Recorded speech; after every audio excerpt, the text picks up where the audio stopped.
تسمعوا كل يوم من الاثنين للجمعة من 6 ل 10 متاع الصباح. صباح الورد مع حاتم بن عمارة، خليفة بن سالم، على جوهرة اف ام تي في. موج مع الموجة.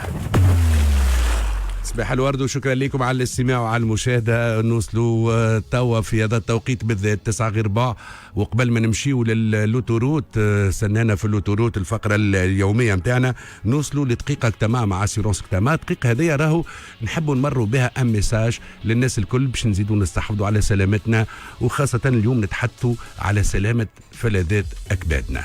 دقيقة اجتماع.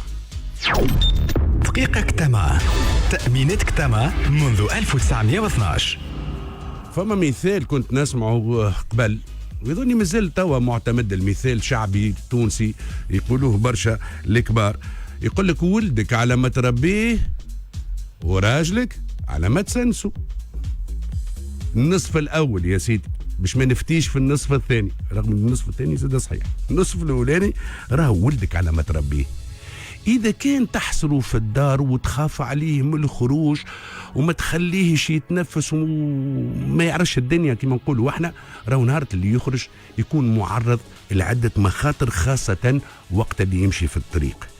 هذاك علاش احنا في الفترة هذه اللي هي فترة فصل الراحة والعطلة والدولاشات والتحواس والمشيان للبحر والخروج واللعب وكذا، وليداتنا واطفالنا صغار راهو يلزمنا نحاولوا نوريوهم ونفهموهم كيفاش يتعاملوا مع الكياس، كيفاش يلزموا يقص الطريق، كيفاش يمشي على المادة ويرد باله زاد مش على المادة.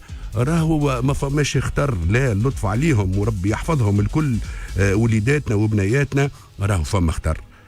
راهو ولدنا ولا بنتنا الصغير والصغيرة ينجم ما يفهمش السيارة القادمة اللي جاية أمامه قريبة ولا بعيدة، ما يقيسش معناها بمجرد العيد، ماهوش متعود على ذلك. ممكن ما يفهمش اللي يلزمه يبعد على الطريق، حتى لو كان هو على المادة، على حافة المادة قريب من الطريق قريب من الكياس يلزمه يبعد، يلزمه يمشي فوق المادة، وحتى يبعد في وسط المادة مش في حرف المادة. وكيفاش كي السيارة تتحرك يلزموا يبعد عليها. راهو ساعات تعمل مارشاريير السيارة والسائق مش ديما راهو الرؤية عنده واضحة ومش ديما مركز كما يجب، حتى المارشاريير ويوخر.